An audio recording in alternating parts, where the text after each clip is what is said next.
Kami cintai dalam Yesus Kristus. Ada seorang gadis yang sudah agak matang, bekerja, dan penampilan sangat menarik, datang kepada pastor dan mengatakan, "Pastor, ada kesulitan bagi saya untuk memilih jodoh." Oh, hebat kau ya. Orang mencari jodoh pun sulit kau memilih. Berapa rupanya? Ada 3 yang selalu datang kepada saya. Ketiganya cukup menarik. Sudah kerja, sudah punya rumah, sudah punya mobil. Dan ketiganya saya lihat selalu memberikan perhatian kepada saya. Dan saya akhirnya tidak tahu lagi memilih yang mana dari yang 3 ini untuk jadi pasangan saya. Yang mana mau kupilih? Ini. Datanglah pastor itu secara bijaksana mengatakan, kau tak perlu dan tak bisa dan tak layak juga ya memilih salah satu dari mereka. Oh, jadi mana? Yang mana yang terbaik yang bukan. Tapi dari ketiga orang ini, coba pikirkan. Tanpa dia kamu tidak akan bahagia dalam hidupmu. Yang manakah dari yang 3 orang itu? Tanpa dia sia-sialah hidupmu. Wah, di sini baru dia sulit. Yang manalah ini? Tapi begitulah sebenarnya pilihannya. Tanpa dia kita tidak dapat hidup. Kali ini Yesus mengambil suatu contoh dari ya memang orang Israel, kebudayaan agrikultur juga ya, peternakan dan agrikultur. Yesus memberikan contoh yang sangat memang tak bisa lagi diganggu gugat dan sangat tepat, yaitu pohon dan ranting. Dalam hal ini memang di Israel pohon yang paling sangat dikagumi dan sangat dibutuhkan itu anggur. Jadi anggur pokoknya itulah Tuhan. Dan ranting-rantingnya, memang rantingnya itu yang berbuah, bukan pokok itu yang berbuah. Kan rantingnya di panjang sana itu yang berbuah. Ranting itu adalah kita. Kesatuan yang sangat erat, tak bisa diceraikan.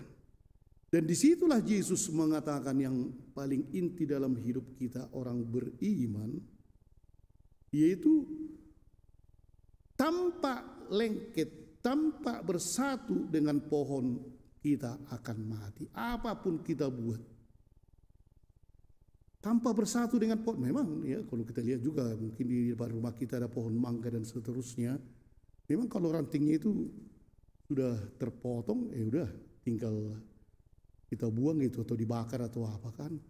Tapi begitu Yesus membuat contoh itu untuk menekankan kepada kita, kepada para rasul dan lain-lain itu, tanpa Tuhan, tanpa lengket dengan dia, tanpa diberikannya kekuatan kepada kita, tanpa kita dibersihkannya, tanpa firman-Nya, kita akan sia-sia dan akan mati dan tidak akan menghasilkan apapun. Para bapak dan ibu dan saudara sekalian, bagaimanakah sebenarnya ya?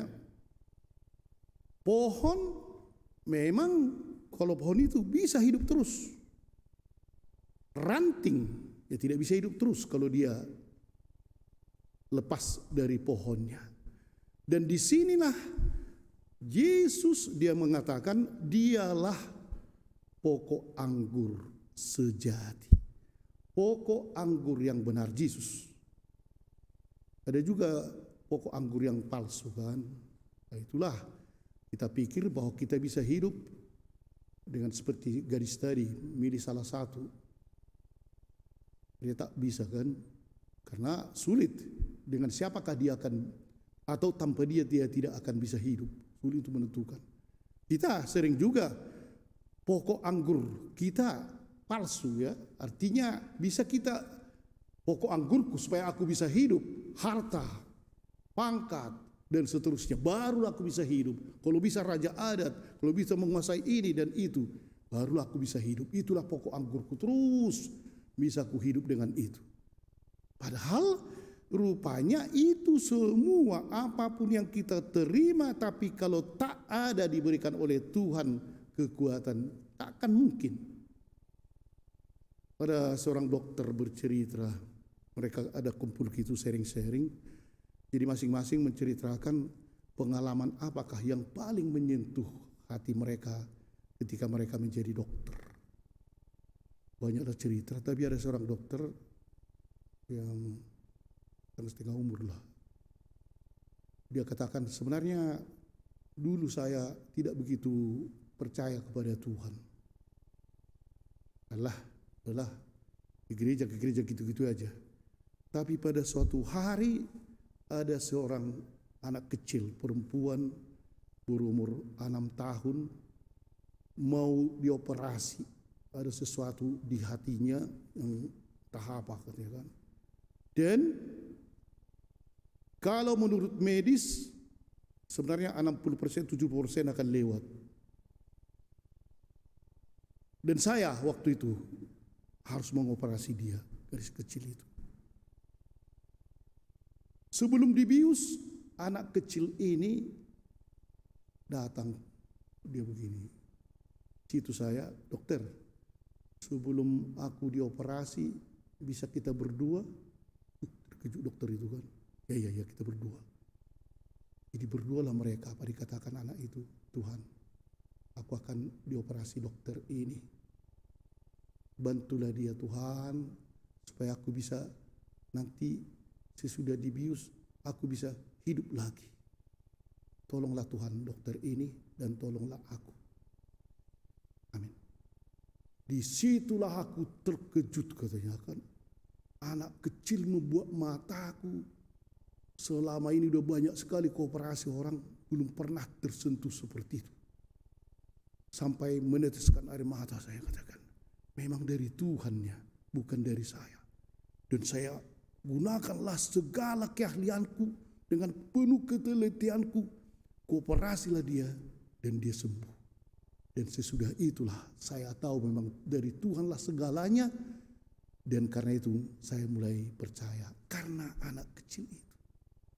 Selama ini pokok anggurku bukan Tuhan, keahlianku, aku memang ahli, aku pandai mendapat duit dari situ, dan saya pikir dan saya bangga dengan itu, dan semua orang mencari saya.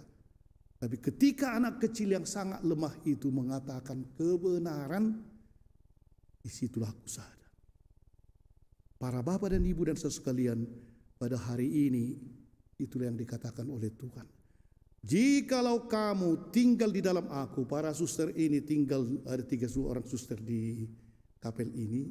Kalau para suster kita ini katanya tinggal di dalam Tuhan dan firmanku tinggal di dalam kamu, maka apa saja yang kamu minta, apa saja yang kamu kehendaki, kamu akan menerimanya.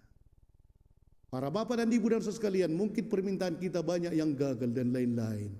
Jangan-jangan kita bukan hidup atau tinggal di dalam pokok anggur itu. Jangan-jangan firman-Nya tidak tinggal di dalam hati kita, sehingga apa yang kita kehendaki belum dikabulkan. Bertobatlah. Amin.